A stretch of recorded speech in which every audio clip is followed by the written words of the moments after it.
Welcome to Life 4.0. In this episode, we continue our exploration of Shetland, an archipelago of weather-beaten, beautiful islands in the North Sea, north of the mainland of the UK. We also finally get our new mainsail fixed so we can be a real sailboat again.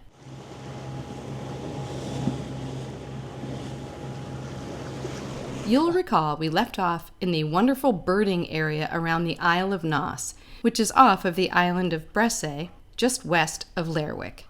These Bresse cliffs are almost as stunning. They came into view as soon as we left our anchorage this morning.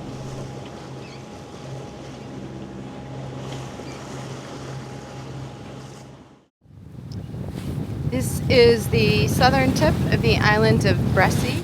There's a lot of birds here, but not nearly as many as there were over on the island of Naas.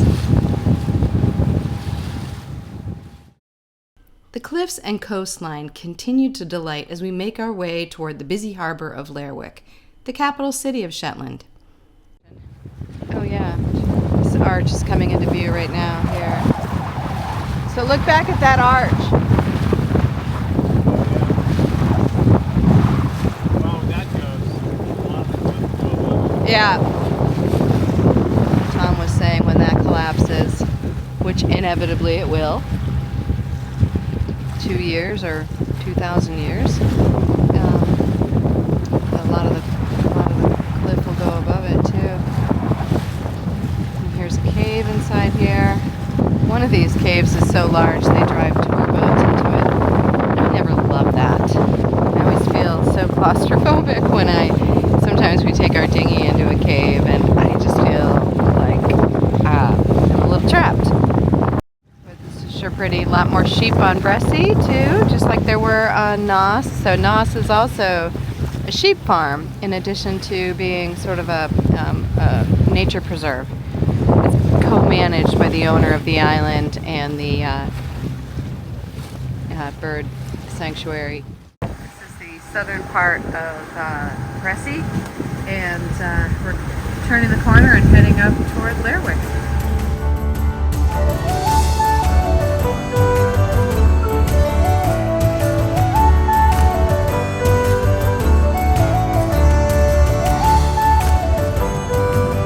Quite a substantial lighthouse structure here.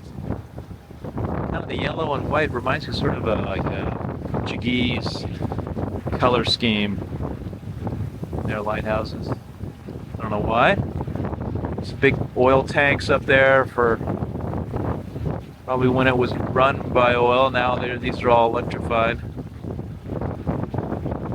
Very dramatic there, right on the edge of the point. We're entering southern entrance to the to Lerwick.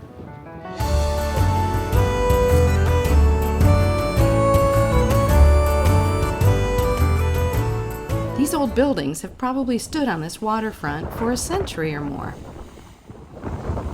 Looking from Lerwick over to the island of Bresse.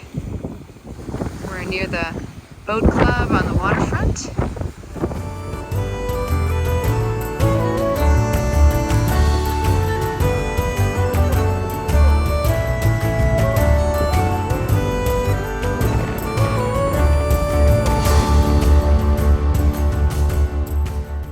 We've only shared part of the drama around our brand new mainsail. When we tried to deploy our mainsail for the first time, we were just leaving Stø, Norway, right about here. For several reasons, this new sail did not work well at all in our in-mast roller furler. This sail is a little bit bigger, it's made of different material, and it also has 4 vertical battens, so we anticipated that there might be some working-in pains. However, we struggled this for more hours than we care to think about.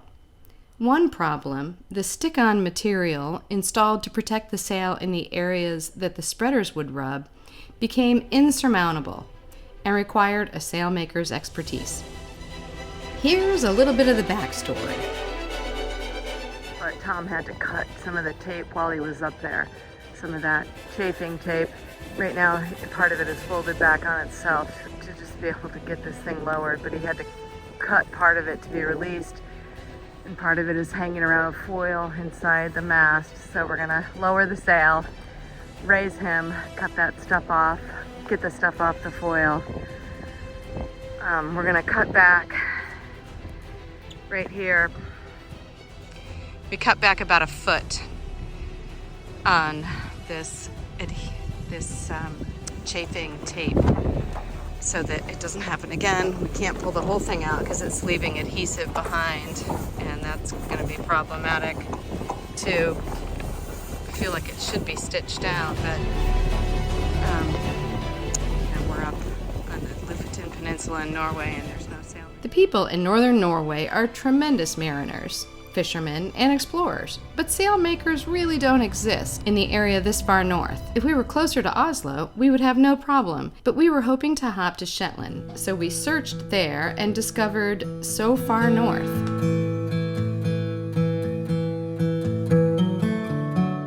The funny thing is, we had to go south for over 650 miles to reach So Far North.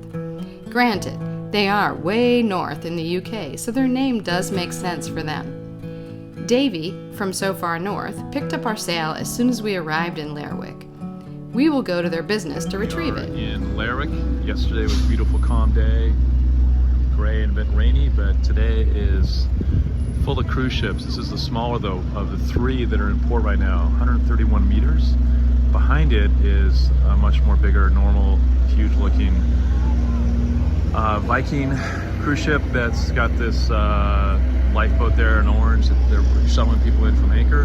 Down the shore is another Viking Cruise Lines cruise ship that's also quite big. So went from no cruise ships, just a couple sailboats in the harbor, to 3 in the harbor today. So it is going to be a completely different scene here. There's already a lot of buses going around and people milling around, a lot more security going on. So this quiet little town is going to be a lot busier here today. And we are geared up to find our rental car here shortly and head out and explore the town, explore the island. You ready? I am ready, yes. All right, let's go. We head south first and make a spontaneous stop at the wonderful Quendale Watermill. Their displays are great and so informative. We got a kick out of these old Shetland measurements. 24 merks to 1 lispand, 12 lispands to a barrel, 12 barrels to a last. I can just hear people saying it on the old ships. We then visit Old Skatnesbroch, an Iron Age village, an impressive archaeological site that was first unearthed in the late 1970s when airport improvements were underway. What a place. If you find yourself in Shetland, this is a spot not to be missed.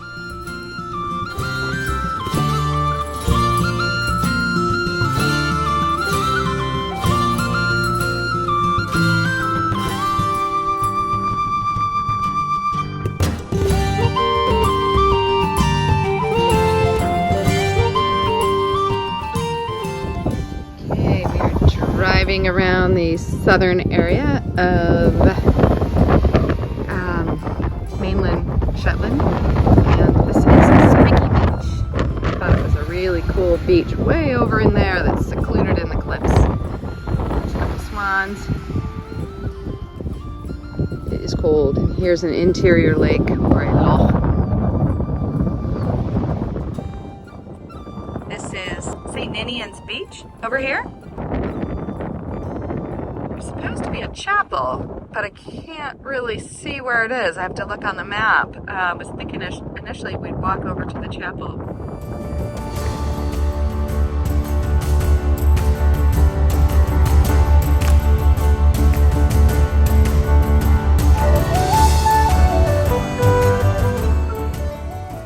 St. Ninian's Beach.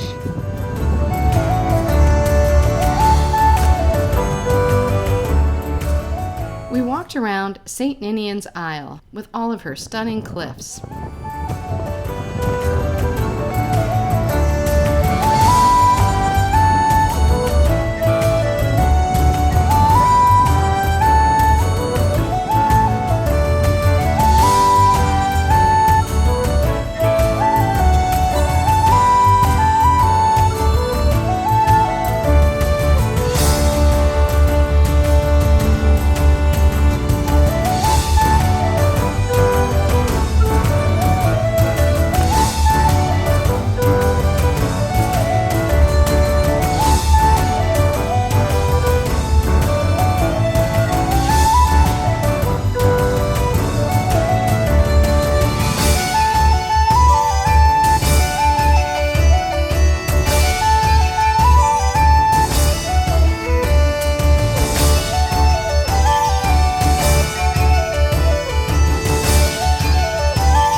time to stop by so far north to pick up our repaired mainsail.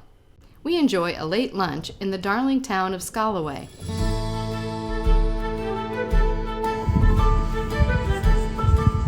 These Shetland ponies are all running all over the place. It's really windy. I wonder if they got very energetic.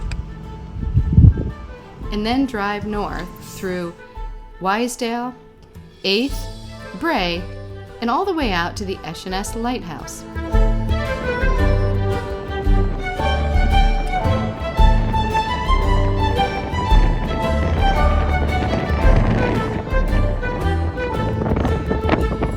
We are up in Esheness in the northwestern part of Shetland. And this island off here has a whole huge hole in it. This may be the thing that's called the giant island. We saw quite a few areas, but there is so much more to Shetland. We'll just have to return one day. It's pretty windy. Alright, we are up at the property of the lighthouse for Esheness, northwestern Shetland. And these cliffs are incredible. The wind is so strong. I think it's like 40 knots today. So very, very strong. It's pressing against my back. These cliffs are beautiful. It's been rainy and we got an anchor alarm from the boat, so we are not going to take a hike like we wanted to do up here. Instead, we're going to go back and see if the boat's okay. Thanks for watching. Be sure to give us a like if you enjoy our content. Join us next time as we visit Fair Isle, a lone, majestic island that sits nearly equidistant between Shetland and Orkney.